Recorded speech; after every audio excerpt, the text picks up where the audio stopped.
the answer for me was obvious. It's like, I need a coach. I need somebody who's been there before, done it before, and can guide me along the way so I don't waste time. So I can make the best use of my limited time. Hello and welcome to Pillars of Wealth Creation, where we talk about creating financial success with a special focus on business and real estate. I'm your host, Todd Dexheimer. Now, let's get to it. Hello and welcome back to Pillars of Wealth Creation. I'm your host, Todd Dexheimer. With me today, I'm excited to have Brian Briscoe. Brian, how are you doing today? Doing great. How you doing, Todd?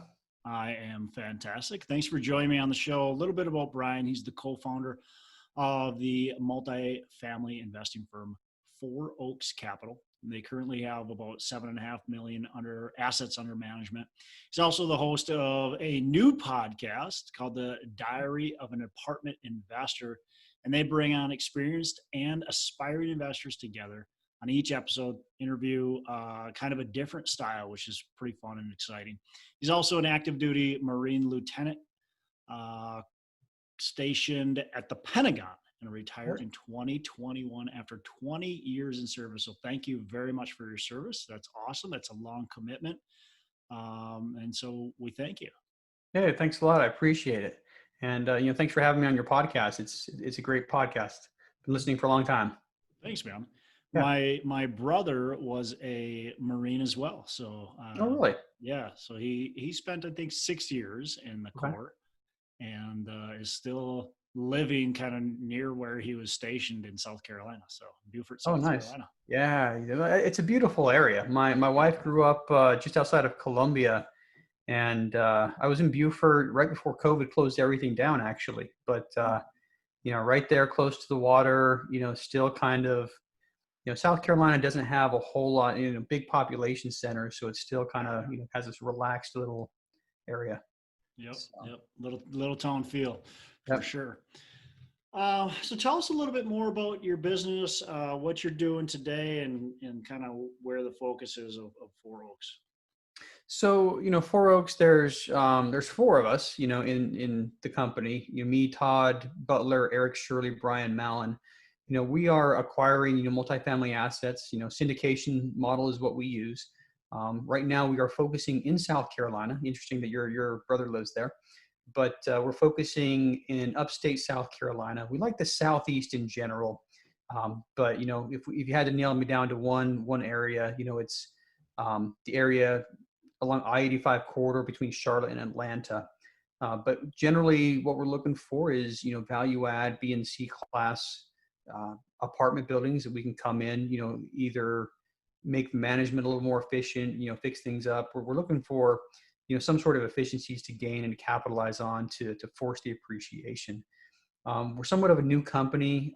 We've been around a year and a half together, so just 4 syndications under our belt, 1 under contract, total 168 units, plus, knock on wood, hopefully we get this one under contract, signed, sealed, and delivered soon. But the general model is, what a lot of syndicators do: look for the value add, raise money, pay, returns to the investors, and 3, 5, 8 years later, exit the property and move on to the next one. So, real cool. So, multifamily. I mean, you're in the Marines. Basically this. So you're 2021. You'll have 20 years of service. Correct. I mean, so you were in the Marines for 20 years. It's not like the Marines is an entrepreneurial school. They're not teaching you how to be an entrepreneur. They're not teaching you about multifamily. No, they're not. Yeah. Well, I guess that was just my assumption. So, oh yeah, correct me if I'm wrong, but they aren't. And so what? Like, take me through the mindset. Like, what made you think, oh, let's buy these apartments? So I call myself kind of like the accidental career Marine. 20 years ago, if you'd have told me that I was going to be a lieutenant colonel in the Marine Corps, getting ready to retire, I would have laughed at you. I absolutely would have laughed. I wanted to be a college professor, so I got a bachelor's degree and a master's degree from, University of Utah, which is, in my hometown, Salt Lake City. Went to do a PhD program at the University of Minnesota, so living in St. Paul in your neck of the woods. And, this event, September 11th, happened. My first week of school was the last week of August 2001. And, September 11th happened and I started rethinking things. I was a young guy, fit, and decided that, okay, that event kind of pissed me off, it was a call to action for me. So I went down to, the recruiting station and decided, hey, I want to commission. I want to be a Marine officer. I want to, do what I can to basically fight the war on terror, as President Bush called it. Now, interestingly enough, I planned on doing my initial 3.5-year tour and then get out of the Marine Corps. In my garage, in a box, in a folder, I still have a letter from the University of Minnesota saying that I could come back to the University of Minnesota, be readmitted to the graduate program, and everything would be just like I never left. So I absolutely insisted that was the last thing I had to have before I signed the dotted line, was that letter from the math department at the University of Minnesota. And incidentally, I think it'd be fun a year from now, to show up at the university with that letter and my retirement papers and say, I'm back, but, so yeah, that was my intended career path. So I get into the Marine Corps and, certain things I really liked about it, but I think I got used to a salary. I got used to, making money. I wasn't making a large amount of money. I was probably making, $60,000, $75,000 when I got to that 3.5-year mark. And I started looking at going back to school. I started looking at, okay, I've got 2 little kids, they're, one's now 21, one's 18, but I had 2 little kids at the time. And I started looking at going back to being poor for, 3 to 5 years to get a PhD. And anyway, long story short, I decided to stay in for one more tour and try to position myself to do that. So along the way, I met a couple people who bought houses at every duty station. You get transferred every 2 to 3 years. And so I started thinking, that's a good idea. I was heavily influenced by, Kiyosaki, Rich Dad, Poor Dad, Cash Flow Quadrant, and just seeing what some other guys did. We moved, we bought a house. We moved again, we bought a house, so, kind of built up a couple of single family homes, and, deployments and a lot of other things got in the way. So I wish I had purchased a lot more, especially, 2010 to 12 timeframe. But don't we all, right? I know. I mean, it's just one of those things. I went to a bank in like 2011 because I wanted to buy, another house. I went to one bank and they said, you're overextended. We can't give you a loan. Yeah. And I just took no for an answer, like, okay, I just won't buy another house. But at the end of the day, I think 2 to 3 years ago was the first time I saw the light at the end of the tunnel. For one reason or the other, every time I had an option to get out, I decided to stay in. But I realized 2 years ago, I'm like, hey, there's that light at the end of the tunnel. It's getting bigger. There's this thing called retirement. I need to do something. I always imagined myself falling back on real estate, but I realized I needed to accelerate things. So we ended up selling the single family houses that we had and using that to launch the multifamily campaign. So read a couple of books on, a ship on a deployment once about the multifamily, realized it was a quick way to scale. I mean, it's all the advantages of, single family residential real estate, but the ability to scale was there, so buy one, get 10, buy one, get 20. Yeah. So, long story short, sold the houses that we had. Each house that we had, we walked away with, six-figure paydays. Ended up getting coaching through the Michael Blanc program. And that's pretty much what launched the multifamily career on our side. So for me, it's really, this is kind of the gap filler once I retire. I'll get a small pension when I retire compared to what I'm earning now. But this is going to be the post-Marine Corps career for me. This is going to be what I do all day, every day. And, I started 2.5 years ago with the mindset that I need to replace my active duty income by October 2021, because that's when I'm going to retire. But how do you juggle both? Right? A lot of people are in that same shoes you, where they're going, oh, I got a full-time job. I got something going on full time. Like, how do I start this multifamily? Because they see someone like me or a lot of other people that are on these podcasts that are talking that we're doing it full time, Yeah. right? And so obviously it's okay. I can see that, but what happens if I'm working 40 hours a week? I've got a family. How do I do it? How do I even start? You got to get creative. It's just one of those things where I think, first of all, you've got to have that big burning why. Mm-hmm. And I've got 5 kids to support. So I definitely have, family considerations. But I have a very firm date on the calendar. It's on the whiteboard in front of me. It's very firm date when I'm going to retire, and a very clear goal. I need to be able to support my family after I retire. And I have chosen multifamily to be the vehicle that provides the income to support my family. So, you start with the big burning why, and, it's in front of me every day. And then the next thing I did is I sat down and I looked at the time, that I had that I could use more efficiently. And I was on the metro, the subway, for about an hour and 10 minutes every day. That's how I commuted. I'm, a 5-minute drive from the metro station. And I sat on a train for an hour in the morning, an hour in the afternoon. And that was largely the time that I used to do real estate.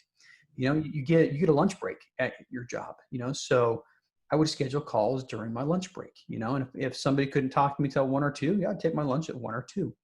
And I work at the Pentagon, and the funny thing is the most reliable Wi-Fi in the entire Pentagon is in the gym, and I'm a Marine. We're supposed to keep fit. So, if you walk up to your boss and say, hey, I'm going to go to the gym for an hour, he's like, okay, great. Just make sure your job's done, you know? So I would go to the gym and, sometimes I'd work out. Sometimes I'd open up my iPad on the table in the back corner and just take advantage of the Wi-Fi there and, pound out emails. So it was just a matter of looking at what time I had, looking at the flexibility that I had at my job. And, fortunately, I have a pretty flexible job, and just taking advantage of it. And then I think the other window that I had that was readily available was after 9 o'clock at night, so kids are in bed, and, I was spending routinely, 9 o'clock to midnight, most nights, just doing other real estate related stuff. That's when I would be analyzing deals. That's when I would be, typing up emails that I'd send, maybe the next day or whatever. But I think end of the day, I just had to fill every space on the calendar that I could, so, and that's really been how I've done it, was getting creative with my time and filling every single second. Yeah, and that's so important. I mean, it's amazing when you really look at your calendar and you really look at your day, how much time you actually can come up with if there's that burning desire. Like if you want to achieve something, if you truly want it, like you did, you spent the extra hour both ways on the commute. You spent the lunch hour doing that. You spent some gym time doing that. And then you spent some time in the evening after the kids go to bed working on that. And you were able to figure out time gaps that you could fill in with the real estate to make this a possibility. Because Yeah. if you just said, well, excuse of, well, I'm working full time, I got 5 kids, and I just look, there's just no time. Like I need to watch my Netflix, and I need to, whatever, do this other stuff, search social media, whatever it is. You're just not going to find time, of course, but you have a purpose, right? Yeah. You know what you want, and then you had to figure out how to achieve it. I think that's really important. And something else that's been very helpful is, I've kind of modified the Hal Elrod Miracle Morning. I've actually not been good at it recently, but, when I was the busiest, it was absolutely crucial every morning to open up my goal sheet and review that goal sheet. Yeah, And it was so one of the important. first, it was the first thing I did when I sat down on the metro. is, I looked at the, Hal calls them the savers, I looked at that sheet and your visualizations and your affirmations, those were essentially my goals, what I wanted to get done. But every single morning I'd review those and remind myself, I'm going to run out of a paycheck on October 31st, 2021. So, and it was always in the forefront, and it kept the reason right there the entire time. And then it was like, okay, well, done with my, reading my goals and going through that. I got 50 minutes right now. What am I going to do next? So yeah, that's really what it was. And, I mean, quite frankly, part of the reason I got into the coaching program, through Michael Blanc network was I knew I wasn't going to have time. I wanted to accelerate things. I wanted to, make sure that I was as efficient as possible in everything I did, so the answer for me was obvious. It's like, I need a coach. I need somebody who's been there before, done it before, and can guide me along the way so I don't waste time, so I can make the best use of my limited time. And that's exactly what I got out of it. I got somebody who helped me focus on the right activities, and when I came to him on our, every other week call, and he said, hey, what did you do this last 2 weeks? And I told him, he's like, maybe you want to start doing this. I start thinking about it. I'm like, okay, I'm paying a lot of money for this and he's telling me what to do. Maybe I should follow what he did. And I mean, end of the day, that was really kind of the nexus for me to get into the coaching program too, was I need to leverage other people's knowledge and experience to be able to do what I want to do. Hi, I'm Matt Jones, and if you're like me, you're looking to grow your real estate business while connecting with others. There's this incredible new virtual experience unlike any other. I'm talking about the North Star Real Estate Conference. It's coming to you online this October 22nd and 23rd, and it's not like one of those boring webinars you find all the time out there. No, this is going to be interactive. You're going to have the opportunity to network and grow relationships with not only the other attendees, but with the speakers as well. So you can sign up today online at nreconference.com and use the code DEX, D-E-X, for $50 off. A theme that comes out from a lot of our guests is that the idea of a mentor or coach, people that network, obviously having people that have been there before you and having people that can guide you, lead you, be your kind of your Yoda. And it sounds like you had that same experience with, hiring a coach as well, and we're able to kind of fast forward it a little bit. Would you recommend, like, was that looking back, you've gone through it, you've done it. Would you recommend that to other people starting? Do you think there's a better way to do it? Like, what's your thought on that? There's multiple ways to get there. One of my partners, once branded himself as anti-coaching. A lot of people are too. A lot of people think, well, why would I spend the money on that when I can spend it on a deal? I can learn, and his philosophy is exactly what you just said. He's like, and some coaching programs are expensive, but they rival the minimum, investment amount for a lot of syndications. And so my partner points out, I can take that same amount of money, put it in a syndication, and learn from the syndicators and get an actual return. In my case, I wanted to create something. I didn't want to just get returns. I wanted to create something, and I think I had a very short timeline. I mean, when I got into the coaching program, I had less than 3 years till my retirement date. It was just under 3 years. Yeah. And because of the limited timeline, because of my tight schedule, because of everything else going on, for me, that was the obvious answer. And I'll be honest, there was a syndicator in the DC area where I live right now who offered to take me under his wing and just say, hey, look, come work with us, and I thought about doing that. I thought about, taking him up on his offer, and, I would have been raising capital for their deals. I would have helped them underwrite and a couple of other things. But, end of the day, I think I went back to that. I wanted to create something. I wanted to create a business and a company and something bigger that I could call my own and not work for someone else. And so I would say, if you're considering coaching, and almost always when people ask me for advice, I'll turn it around and say, well, where do you want to go? Where do you want to get to? And if coaching is going to help you get there faster, then do it. And in my case, coaching was like, rocket fuel, or an accelerator. You used a similar word. I don't remember what you said exactly, but, jump started everything for me.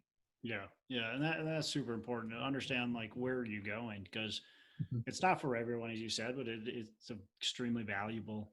Uh, I see a lot of success with it, and I get it. Like, I get, like, your partner, like, well, why don't I just use that money to invest? Like, that's a Yeah. down payment. That's a investment into a syndication, whatever. But you also have to look at it. What's the education? Where is your business wanting to go? So you kind of got to put those things together, decide what's best for you.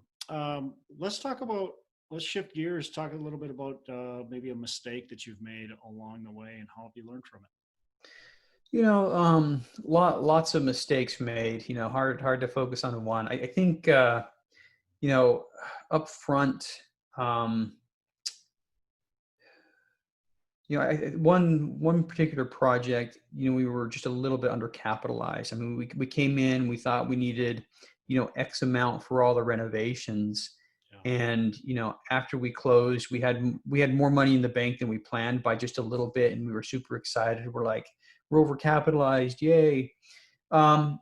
So I think and right now we added a couple things to our CapEx budget, and we took things off the CapEx budget that, so we really had to do a little bit of juggling, to get things, under control there. So, for example, this particular unit, we did a debt raise on this one, so we wrote, 10% notes to the investors. But Yeah.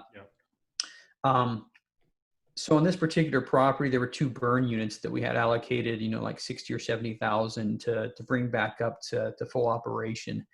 And, fortunately we had that $60,000, extra little bit there, because there were some other costs. We decided that we needed to build a fence. We kind of looked at the dynamics. It was right next to, a public area, and there was a lot of loiterers, a lot of people walking Mm. through. And there ended up being, a lot of thefts in the parking lot. Yeah. So, just last week we had a fence installed, and that was something that we didn't originally have in the budget. But, when we started looking at the dynamics of what was going on there, it's like, okay, well, most of these people are just passing through and they're going from one area to another. And so the fence goes up, now they can't, we change their patterns. Um, and a couple other things, decisions we made afterwards that, things we're going to do. We had budgeted, I think $6,000 per unit on the interiors. And, when we got people in, it turned out to be closer to 7,000. So, we came in, with this is what our renovation budget's going to be. And we didn't have a whole lot of fluff there. So how did we learn? We've done two syndications since that one. And, we were overestimating all of our capital expenses now. We thought we were on that one, but we've got, more data points now. We're getting more competitive bids in during due diligence. But yeah, we've done two syndications since there. And, now we have our CapEx budget, our overage budget for, when we go over, or when there's something else. So we're just making the numbers a lot fatter as far as what we're bringing in for renovations. Yeah, super important. I think a lot of beginners, especially, do that. And I know I've done that myself. And even being experienced, you go, well, I don't want to budget too much, because if I budget too much, it affects what the numbers look like, and it affects how much capital we have in the deal, and why I have a bunch of capital just sitting there. So I don't want to budget too much. But what happens is you get into that situation, you need to install a fence, you have a plumbing leak, you have whatever, and all of a sudden your budget just goes out the window, and you're going, oh crap, we're 100,000, we're 200,000, we're 500,000, whatever it is, uh, more than what we thought we would be. And man, it can go really quick, especially when you're dealing with 100 or a 200 unit apartment building, and you're renovating all these units, and all of a sudden each unit's costing you an extra $500 a unit.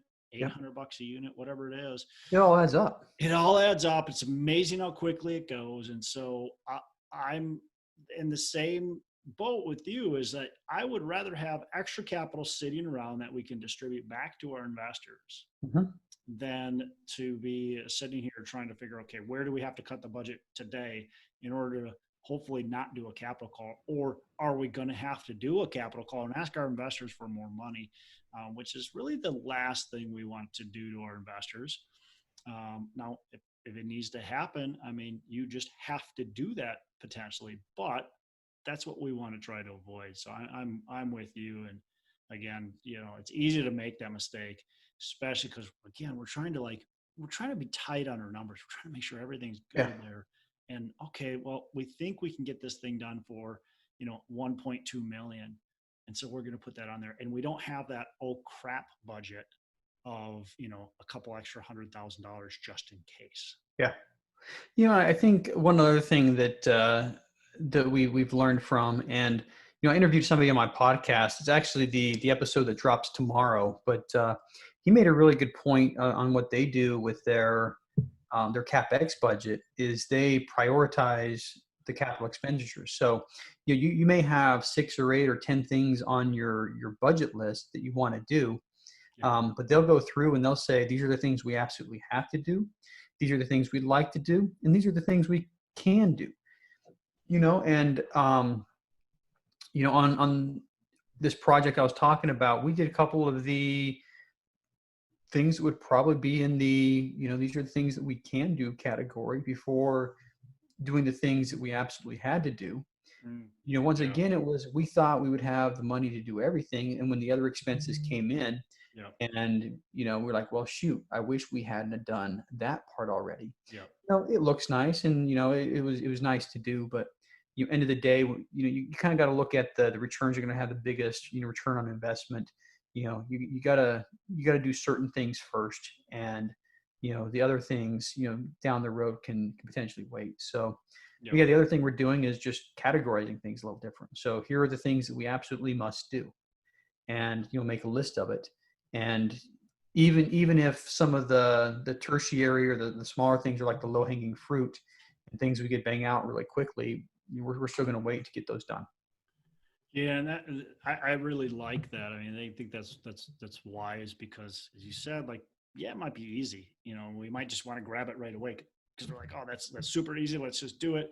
Contractor's already here. They can come and do it. It's going to save us a couple bucks if we do it now. But in the end, it might cost you a lot of money if you can't get done the items you have to do because other overages happened along the way. Like I said, like one of my properties, literally, we on Labor Day, we had a pipe underground that burst and flooded 4 of our units. This is something like we had no control over. It's underground. It's in the earth, and it flooded our units. And we had to dig up the street, dig up the ground. It's an emergency order. So it cost us a lot of money. And that was like a $50,000 expense between all of that just to get all that stuff fixed. We didn't budget for that.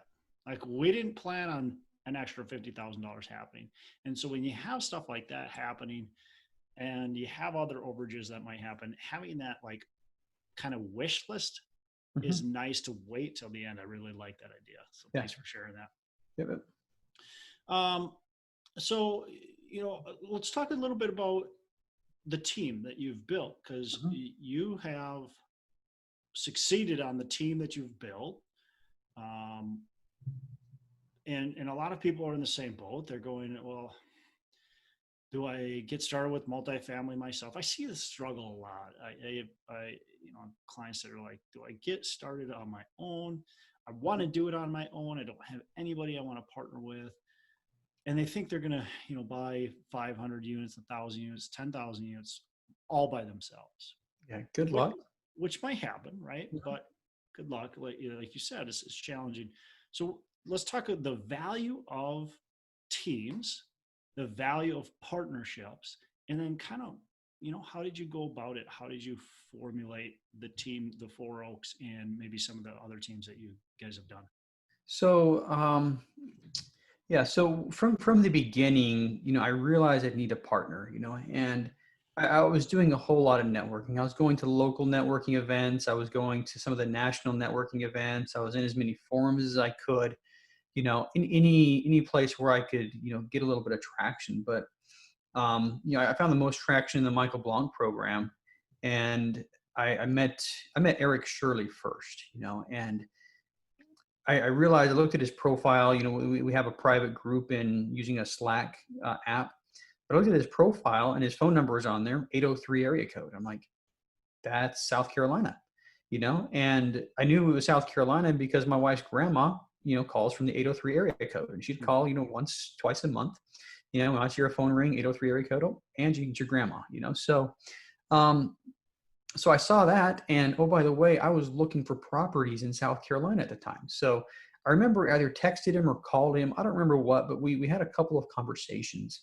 And then, a little while later, we realized that we were chasing the same deals, talking to the same brokers, and had another phone call with Eric and mentioned this to him. He's like, let's collaborate.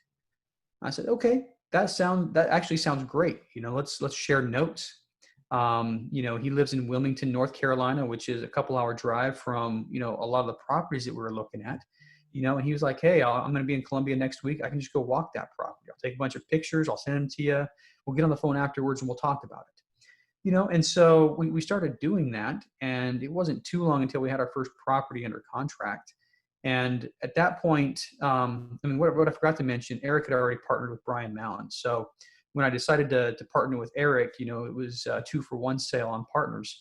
And then we got our first property under contract. It was a $4 million purchase price. We had about a $2 million raise that we were going to have to do. And we started looking at where we needed help.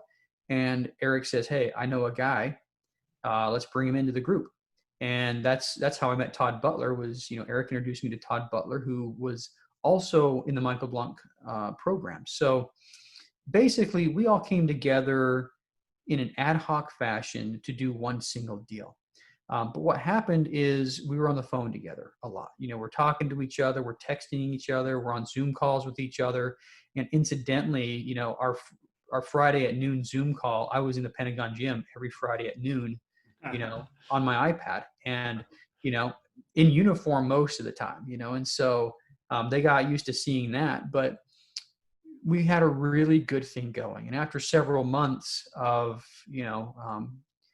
working together, I was starting to think, what, I really like these guys. And I started hustling just so I could, keep being part of that team. But, Eric called me one day and he's like, hey, we want to make this a long-term thing. It's like, we got a good thing. They realized the same thing. We got a really good thing going on. And so, the next Zoom call we had, we all started talking and we all agreed. We all had the same, and what worked really well is we all had roughly the same timeline. We all had like a 2 to 3 year. I went out of my corporate or military job. We were all in the same position. We were all making roughly the same salaries, and just so many things lined up in common. We're all working for larger companies with, a lot of good work experience. Anyway, end of the day,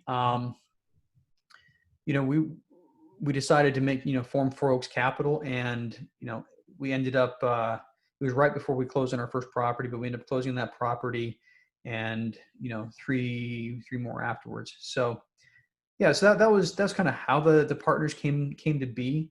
And what's really nice about it is there's 4 of us. So, if something comes up, usually I'm the due diligence guy, but my daughter got married, last month, and, just the timing of the contract and everything else, there's 4 of us, so it was like, hey, I know I usually do due diligence, but, you guys got this, right? Hey, yeah, sure. So, Eric and Todd met on the property and, did everything that I'd normally do, so the nice part about it is, we all have different strengths. We all have, different time schedules. Some of us are a little more constrained than others.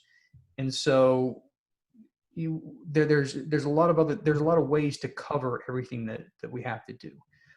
We all have our own swim lanes, first of all, but it gives us a little more flexibility in the long run.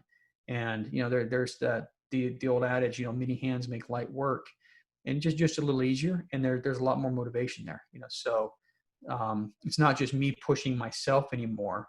Now I've got Eric and Todd and Brian that are pushing, the same, same hand card or whatever it is with me. Yeah.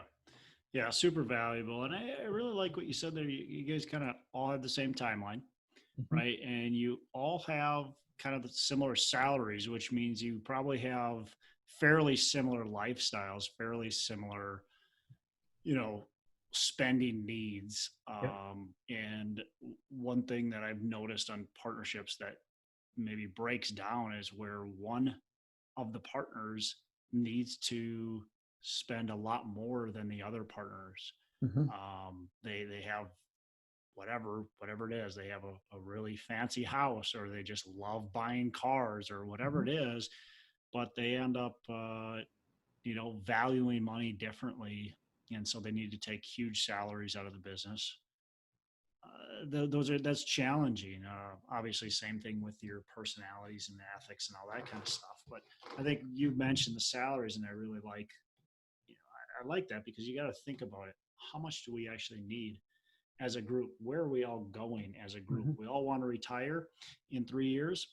Okay, that makes sense. So we know, let's put it together. What do we need to do to retire? And having a guy that needs 500,000 and another guy that needs 50,000, well, that's a big difference. Yeah. That those don't marry together. Yeah. And so we have our number, and we realize that, year or so from now, when I retire from the Marine Corps, I'm still going to have to work at it. It's not going to be, passive income. We haven't created this passively yet, but the first step is to get the business to pay for our living expenses. And, step 2 is to start building the passive income to replace our active income, so, and it's the same goal we all have is, here's the amount we need to step away from our full-time jobs and work in this business full-time. And, talking to a lot of people, that's going to be one more accelerator, is when I have, 40 or 50 hours a week to devote just to this business. And then from there, it's going to be, our strategy is going to be, okay, now let's grow to the point to where we have all the same amount of income coming in passively. And I think once we get to that point to where, we have that number coming in passively, then it's a different conversation. Then it's maybe, okay, does somebody want to exit? Are you guys good? So that's probably where we'll have the first conversation about, differing opinions on money. But, once we get to that, everybody's got enough money to live passively, it'll probably take us several years to get there, but, we're all committed to get there, and, same timelines, same everything else. Yeah. Awesome. Love it. Couple last questions. What's a favorite book that you can recommend to our listeners? My favorite book of all time, probably not what you're looking for, but it's the Book of Mormon. I'm a religious guy, and it's the book that I've read the most. I've probably read it cover to cover, 25 times. If you're looking for more of a business oriented book, Rich Dad, Poor Dad, and I would say Stephen Covey's 7 Habits are the 2 books that have had the biggest influence on me. Awesome. So last question before we wrap up. What are your 3 pillars of wealth creation? I really like what Robert Kiyosaki says. You need to buy assets that produce money, that produce income. So I think you invest in assets that produce passive income. And then, of course, you got to play offense and you got to play defense. So you have to be able to control your spending. You got to make sure that what's coming in is being spent properly, and always make sure you're saving for a rainy day. So I think those are the 3 biggest things. Have that rainy day fund on the side when things happen. Like my basement right now. Speaking of rainy day, and there you go. Awesome. Awesome. Brian, appreciate it. Appreciate your time. How can our listeners get in touch with you? Best way, I think, is through the podcast. We release 2 episodes every week. Diary of an Apartment Investor. Website is fouroakscapital.com. And if you want to get to the podcast website, you just put a /podcast. And my contact information is plastered all over the website, all over the podcast. I probably give my contact information out several times on each episode. So Cool. Diary of an Apartment Investor and fouroakscapital.com. Awesome. Brian, again, really appreciate it. Thanks for your time and thanks for joining us. A ton of value you're able to add to our listeners. Thanks a lot, Todd. I appreciate you too. Have a good day. Hey, thanks so much for listening. I appreciate you being a loyal listener. I would love to have you go on to our Facebook page and subscribe, give us a thumbs up, go on to iTunes or wherever you listen and give us a rating and review. Don't forget to subscribe.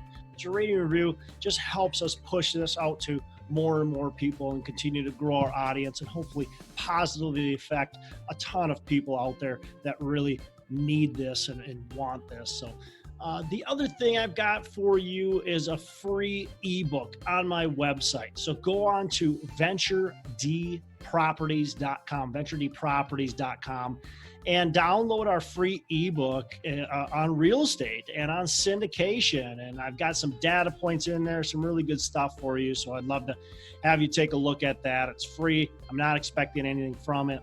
And also, look, if you want some help in multifamily, want some help learning, growing, getting your business off the ground, I would love to talk to you about what it would look like to work with me potentially and see if that's a good fit. So you can go to coachwithdex.com and check that out, and we can definitely have a call. Thanks a lot for listening. You make it a fantastic rest of the day. I'll catch you on the next episode.